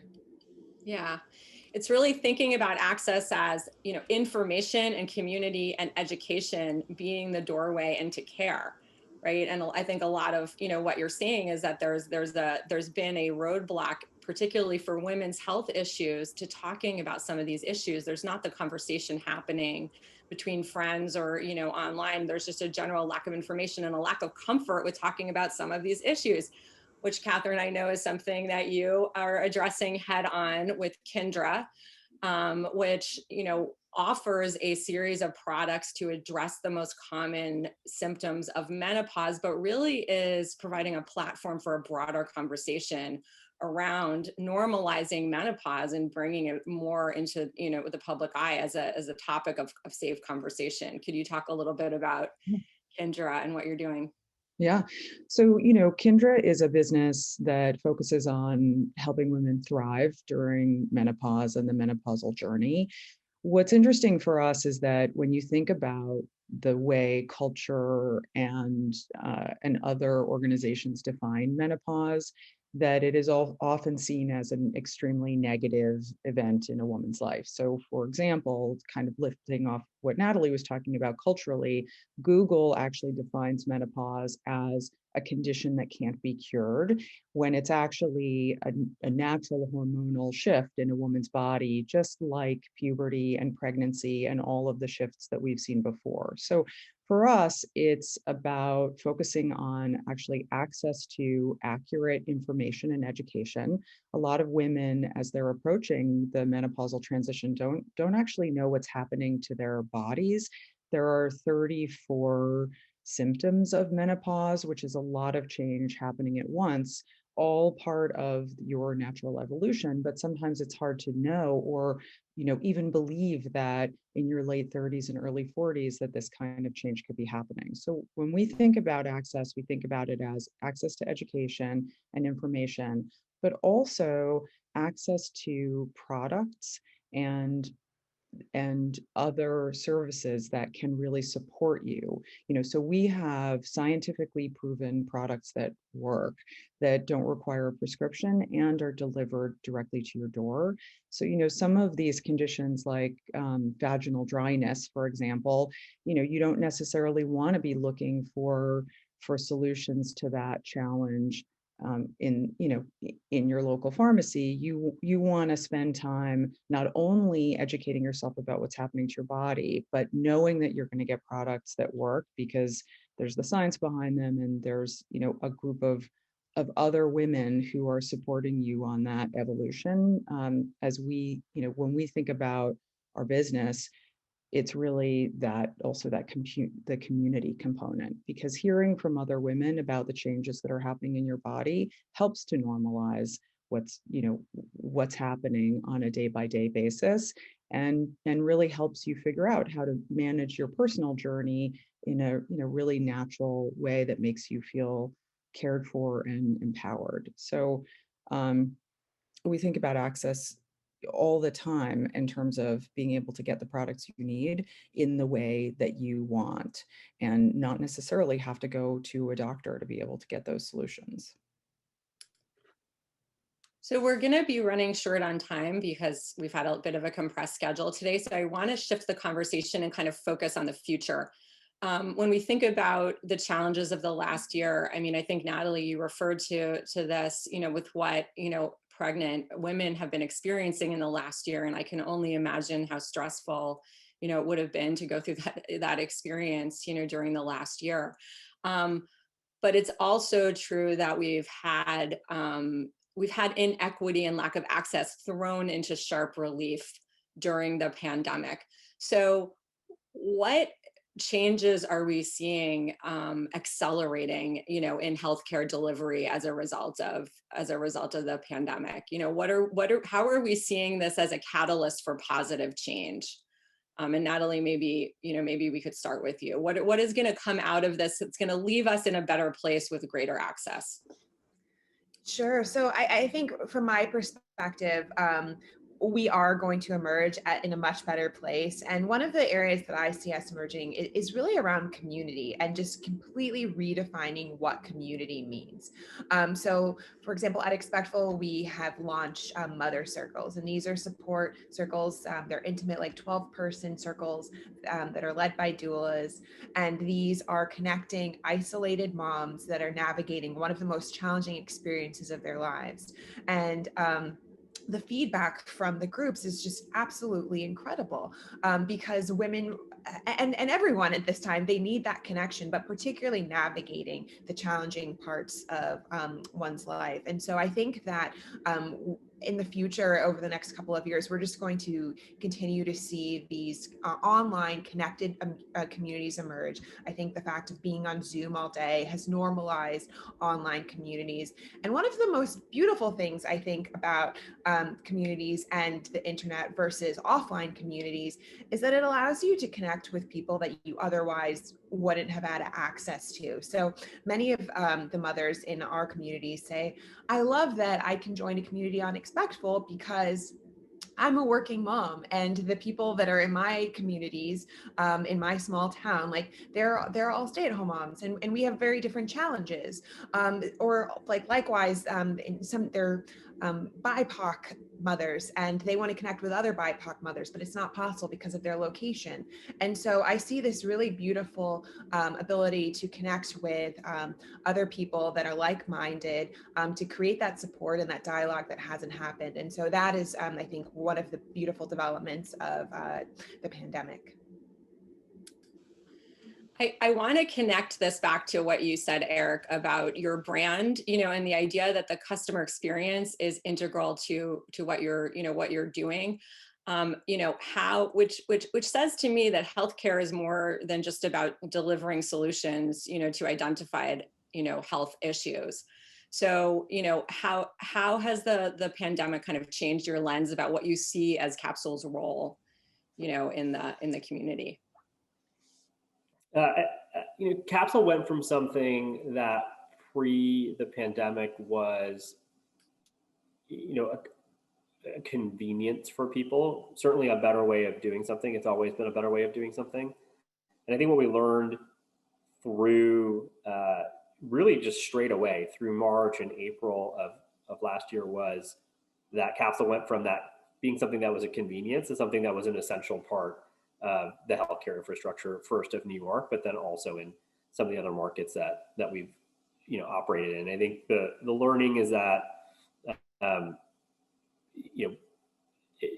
think the learning for everybody is sort of public health is sort of something that can be as a general like concept, I think ebbs and flows as like the needs for it ebbs and flows in society. And I think we're just in this moment of time where public health is such a big, we don't even call it public health anymore really in this country, but that's like literally what's happening with trying to get 250 million people vaccinated in short order.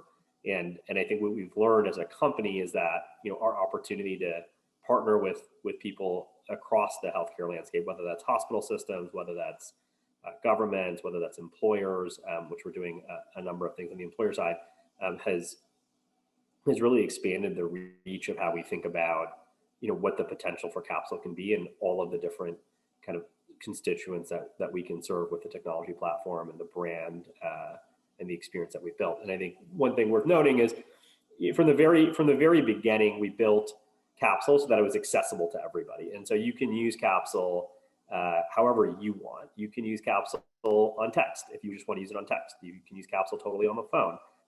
If you have a smartphone, you can use it in the app. You can use it in a web browser. Like you can come to our physical pharmacy if that's kind of what you want to do. And so I think from the very beginning, we've baked in this idea of accessibility and access.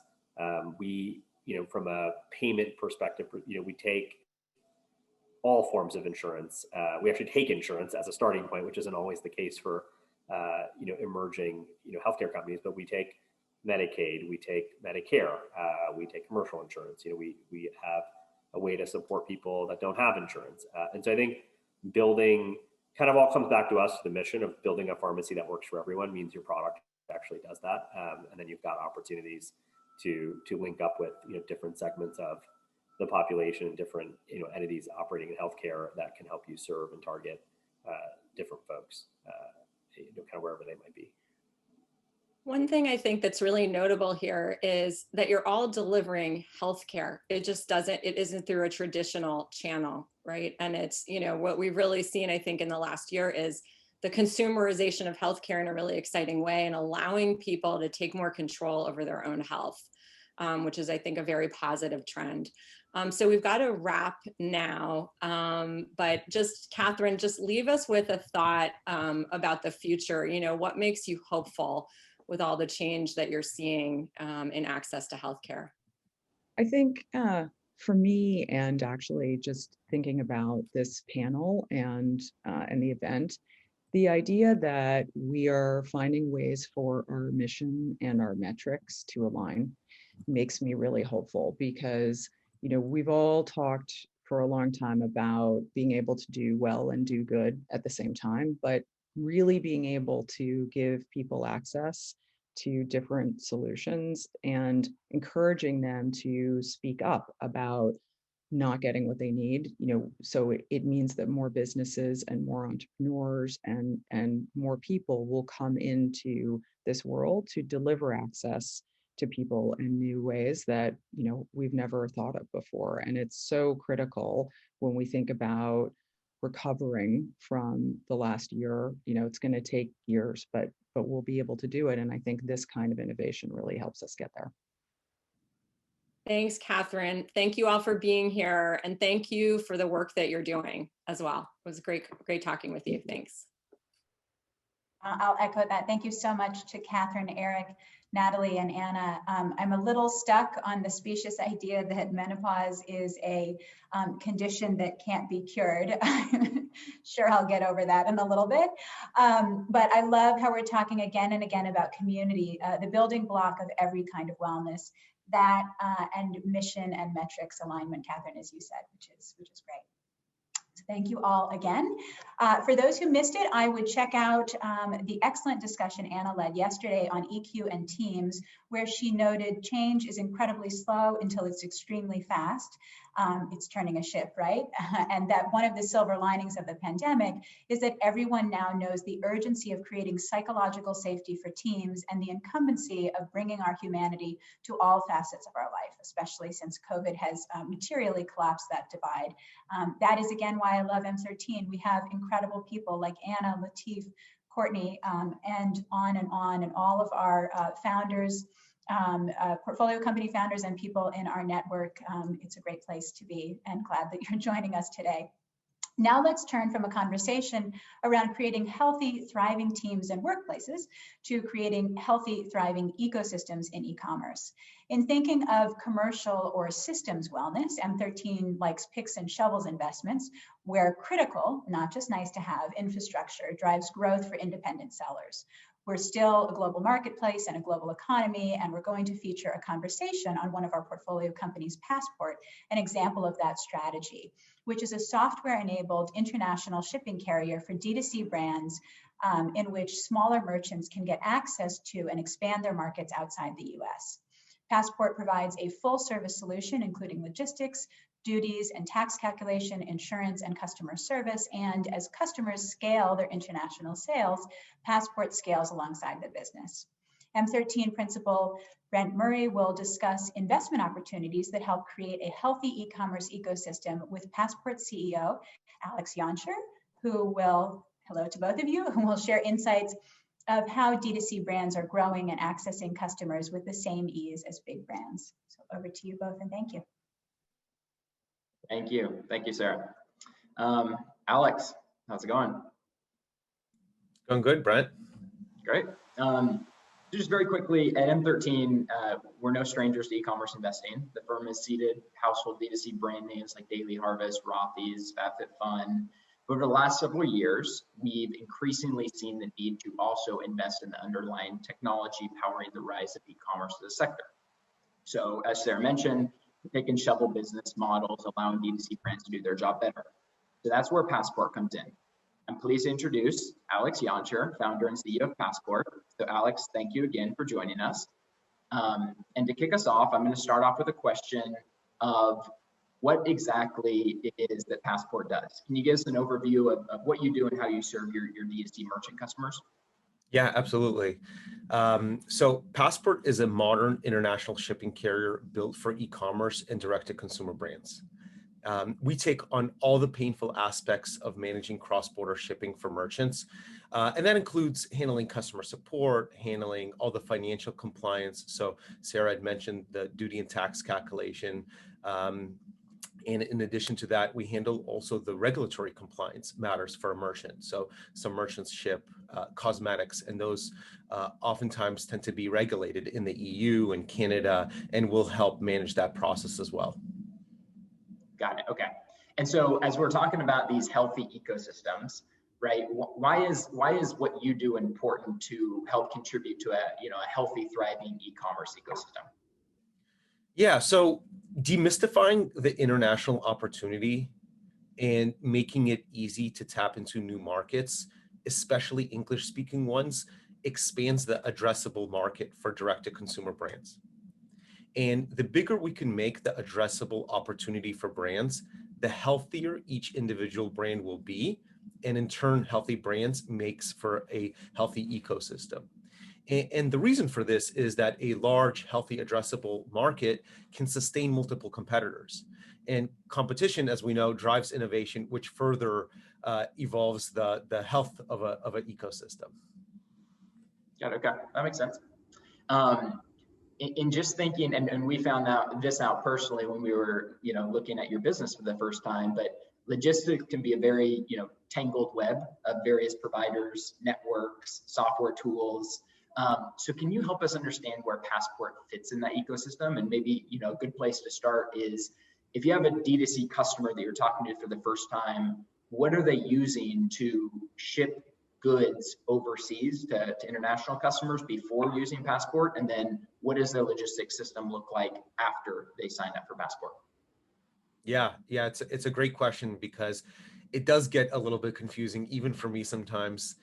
It's hard to say who does what, where, and when, and there's a lot of overlap in the industry. We try to keep it simple at Passport. So we are a carrier. So you would replace, say, DHL or USPS or FedEx with Passport. You would print our labels, but we handle so much more than just the logistics.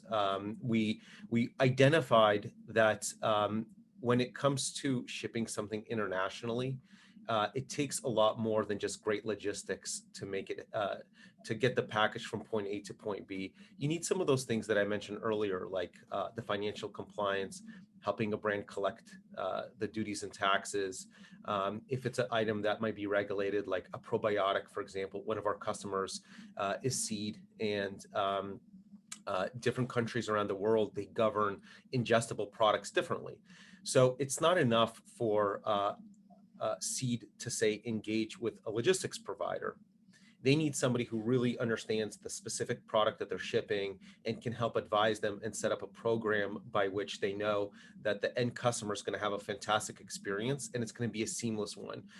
Brands don't want to fill out paperwork endlessly and be concerned that they're not in compliance with local laws and regulations. So that's what we consider at Passport the quote unquote job to be done for a modern carrier.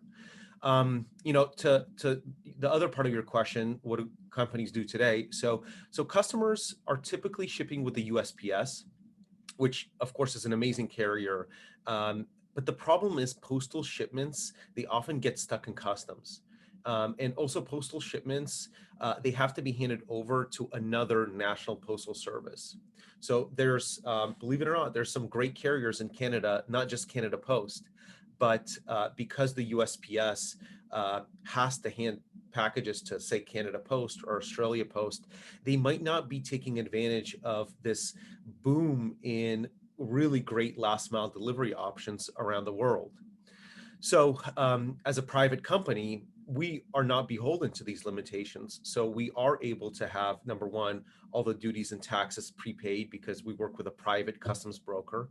And then the second thing is we are also not beholden to using one particular partner in any country, the way, say, USPS has to work with Canada Post, Australia Post, Royal Mail, which are all great companies, but sometimes there are other better options out there, especially now after COVID. There's been this, Cambrian explosion of last mile delivery players around the world.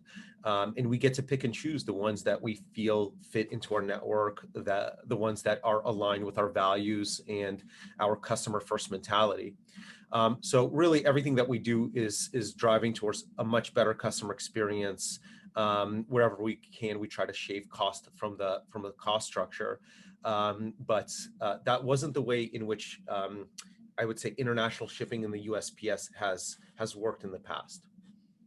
Got it. Thank you. Okay, we are running short on time. Maybe one more question for you.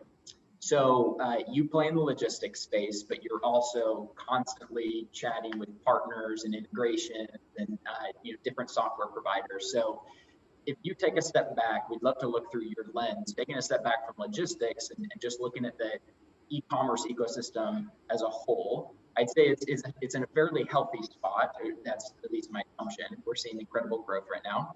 So what are your views on the state of e-commerce as a sector? And how do you view Passport tools like, or software tools like Passport helping e-commerce merchants adapt to the changing environment in the future? Yeah, it's a great question, Brent. So you've rightly noted that e-commerce is seeing incredible growth. And now the challenge becomes to maintain that growth. And one path that's near and dear to my heart is an eye towards international markets. In regards to the second part of your question, there's a very healthy long tail of direct-to-consumer brands. I think Shopify has over 1 million brands alone. So there is a business to be made for solving common enough problems for these 1 million plus merchants. So as things change and each individual brand, as things change, each individual brand, they don't need to worry about solving the problem for themselves, because they can likely rely on a software-based solution provider to fill that need in the marketplace. Got it. Great. I think we're at time, but Alex, really appreciate the thoughts both on logistics and e-commerce as a whole. Of course. Yeah. Thank you for having me, Brent and Sarah. Thank you both so much. Thank you, Brenda and Alex, for that conversation on healthy and expanding markets. Maybe logistics can be a tangled web, but healthy e-commerce systems makes me think of a different analogy, that of a thriving farm polyculture. So before our last conversation, and I'll talk quickly again, so we'll fit everything in today, we're going to play a video about pods. Now, what does an audio news feed that produces 60-second recaps of podcasts, as Courtney had said of Thrive, 60 seconds can make a big difference. What does that have to do with wellness? Well, it's both for systems wellness and for personal wellness.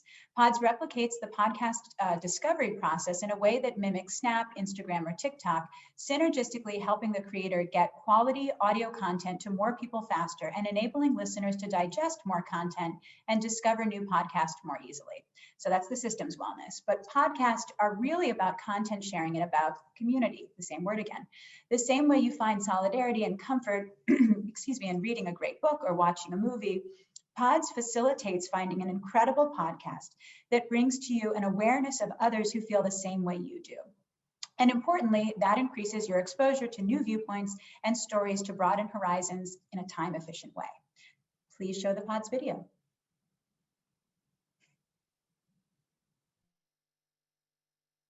Legacy format that haven't changed in decades. They haven't had that same digital transformation that every other medium has had. Long articles and blog posts became tweets. Photo albums became filtered Instagram photos. Long videos became TikToks. What was the transformational idea that would allow podcasts to be relevant? Conversation on podcasts. We're joined now by Doug Ambrose, founder and CEO of Pods. If you can explain a little bit how Pods works. At Pods, we thought we could transform the discovery of podcast content with a really modern experience and automatically transforms podcasts into a personal feed of highlights. We're an experienced team that comes from a really diverse set of backgrounds. I actually started typical, I think, just sort of a hacker and a technology enthusiast in high school. I was president of my computer club, but we have former skateboarding enthusiasts. We have, brilliant MIT graduates and just a really diverse set of people around the table, which in consumer technology is so important. Our passion has always been exploring how to apply machine learning as a creative tool. We've been focused on building in consumer mobile for about a decade.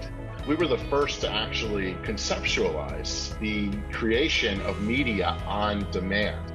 And you saw that concept popularized by Siri, and we set out to sort of make science fiction a reality and enter the TechCrunch Disrupt startup competition. So we're optimistic for the future. We're just so excited that all these trends have converged and that our team has stayed together to give us a chance to contribute to such an important evolution.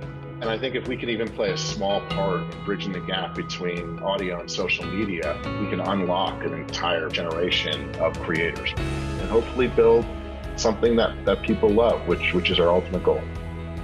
But I don't think anything could prepare us for, in a very positive way, working with M13. We have been so pleasantly surprised in ways that we just didn't expect. They're human beings first and investors second. They really understand the entrepreneurial journey and have a culture of excellence, which we really appreciate.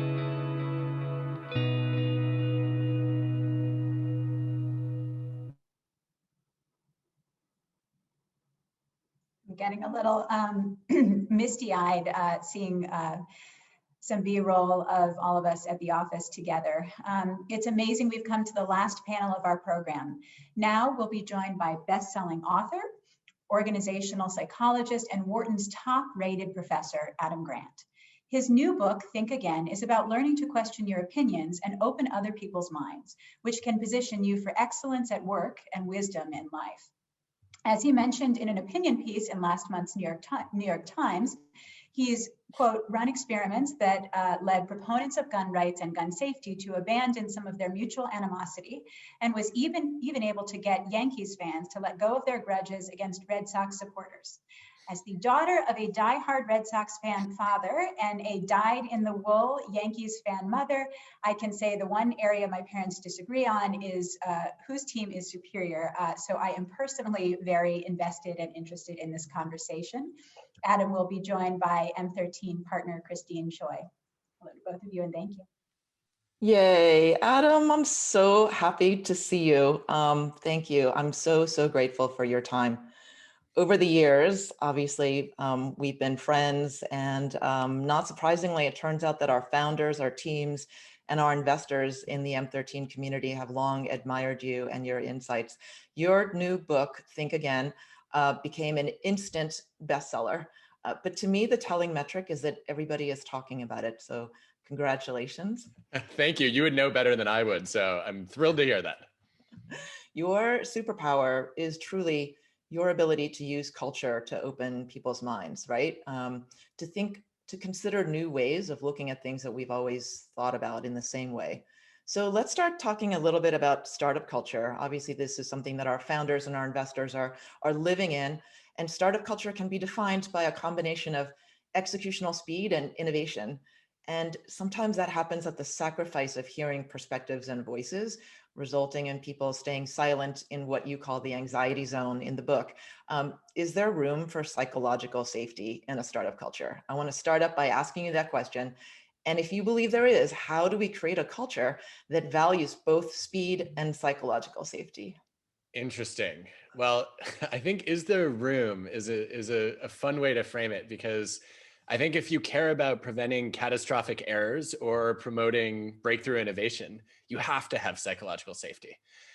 We have the evidence is consistent and strong over the years that when teams lack psychological safety, people hide their mistakes. They're more likely to repeat them, and no one else can learn from them. When people have it, they actually admit their errors. Other people can try to figure out how to prevent them. We also know that if you lack psychological safety, people will not raise problems or solutions.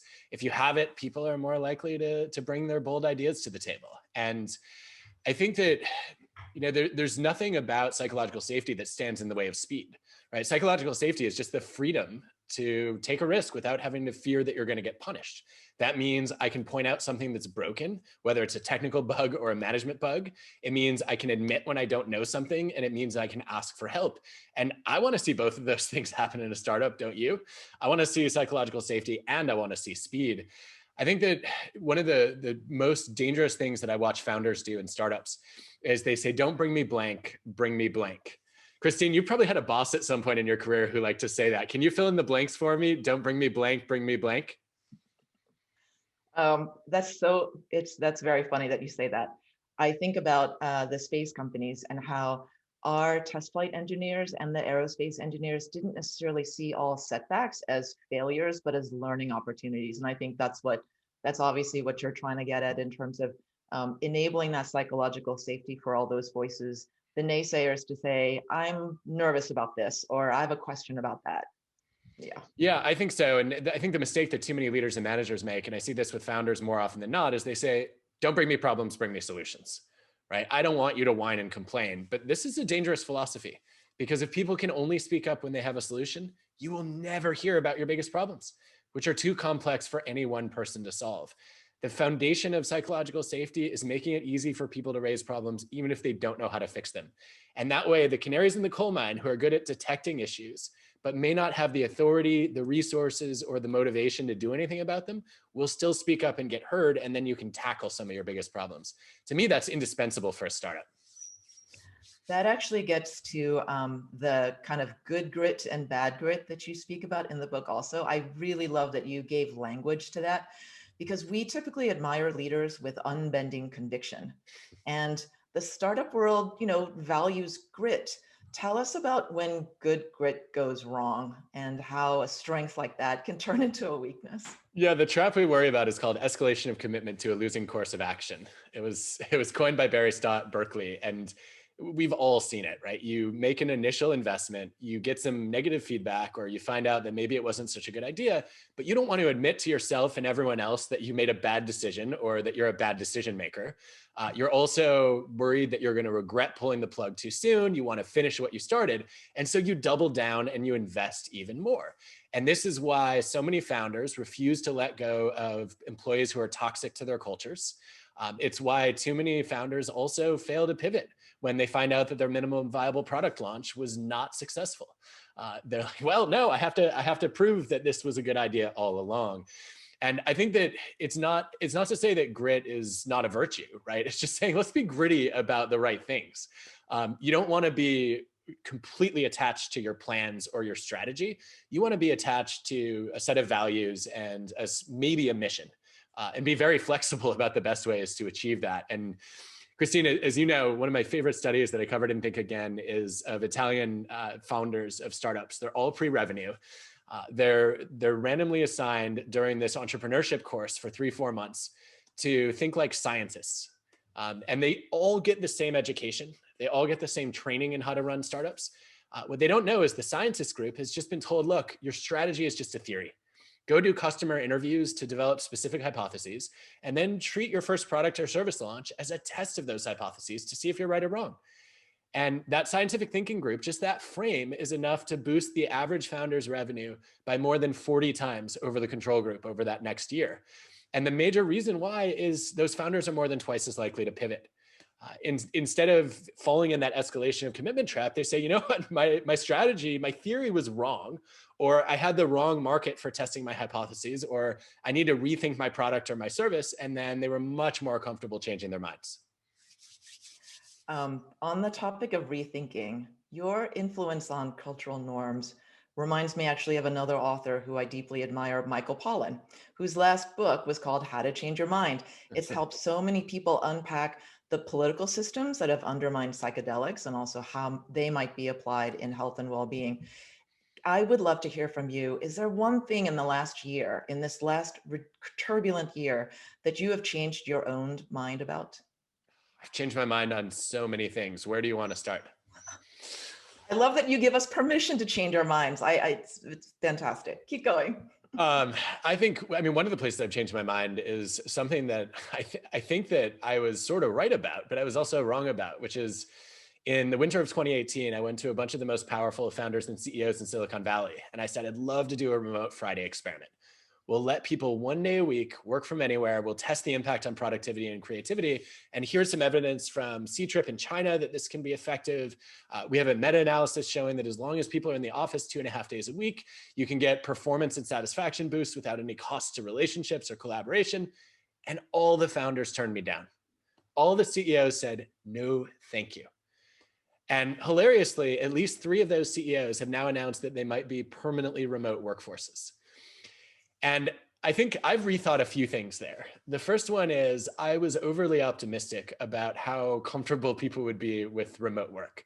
I really underestimated the isolation, the loneliness, the lack of community and structure. And I was much more focused just on, okay, can you perform? Do you enjoy having the freedom and flexibility to work from anywhere, whenever you want, as opposed to being forced to do it from home? The second thing that I've rethought as part of that is the way that I go about persuading founders and CEOs to change their minds, right? I came in kind of in preacher and prosecutor mode saying, look, here's the evidence that I'm right and you're wrong. And now I'm much more likely to go into scientist mode. And when they object to my data, say, why? This is just so fascinating. Like, Christine, why did you call me for advice if you don't value my evidence? Could you help me understand that a little bit better? And then tell me what would change your mind. And then I'm trying to learn how to open their minds as opposed to forcing them to do it. By the way, in the chat, we've added the Adam's quiz. We're talking about preachers and politicians and scientists and litigators, and there's a reason for that. So take the quiz and obviously read the book, Think Again, which gets into the ways of thinking. Adam, I'm so happy that you mentioned the study that you just described from pre-pandemic. We are all, like our community of founders, they're all changing the world in some way. They're building things that are truly improving people's lives, but they're doing it alone. in a room, in a closet, in a corner of an apartment, in their parents' homes, in a time when we're all yearning to feel productive and also connected. It's our hope at M13 that the work that we do to support our founders build great companies, it's our hope that these conversations are going to help soothe some of that burden, some of that psychological, physical, and emotional burden and isolation. And what obviously books like yours, conversations like what we're doing right now, are helping us give data and permission to be less transactional and humane. Have you seen examples of how other leaders are addressing burnout and giving us permission to maybe slow down in a time? Again, I keep coming back to speed, but I also feel I get a little hyperventilated when I think about the speed with which we have to do things and accelerate outcomes. Any suggestions for you on addressing burnout? Yeah, so I did an episode of my TED podcast, Work Life, last year on burnout. And if you look at the ways to curb burnout, there are basically 3 categories of changes you can make. One is to reduce the demands of the job. 2 is to give people more control over whatever demands they do face. And then 3 is to provide them with more support. And I don't think there's that much we can do about the demands right now. I think people are already getting a lot of control and flexibility in certain ways, at least for those of us who are remote. I think what's most missing is the support factor. And that's cultural, it's also structural. A couple of things that I would suggest trying for anybody who's trying to build that support. One is, it turns out there's good evidence that it's helpful just to share embarrassing stories every once in a while. It obviously humanizes people. It also allows them to understand each other a little bit better and trust each other. There's also evidence that if people share embarrassing stories, they become more creative afterward and they end up sharing more ideas because you think, well, I must trust you. Otherwise, why in the world did I tell you this? So I think there's something there. I think that obviously if you're a founder or a leader, it's helpful to do what Julie Lythcott-Hames calls normalizing struggle. To say, look, I don't expect you to be perfect. I expect you to be human. And let me tell you about some of the challenges that I've been facing over the past few months in the hopes that we can all figure out how to do a better job accommodating and understanding each other's obstacles. I am told that I'm running out of time. So I'm going to have to choose one last question. I love what you just said. By the way, Richard says hello. I want to go back to one of my favorite business books, Give and Take. In a cutthroat culture, you helped us reconsider the values of givers over takers. It turns out that givers add more value to organizations than selfish takers or quid pro quo matchers. You gave us, again, permission to be human. I'm afraid to ask, but in the spirit of conversation, is there anything in the book that you have since rethought or reconsidered? Of course. Yeah, I didn't talk nearly enough about how to build a culture of productive generosity, right? I was mostly focused on individually, how do you balance your desire to help others with your ambitions for your own success? And I think when it comes to organizations, the things that I would put on the map now that have good evidence behind them are: 1, screen out takers in your hiring process. The negative impact of a taker on a culture is often double to triple the positive impact of a giver. One bad apple can spoil a barrel, but one good egg just does not make a dozen. And you want a mix of givers and matchers, but I think getting rid of the most selfish people is pretty important.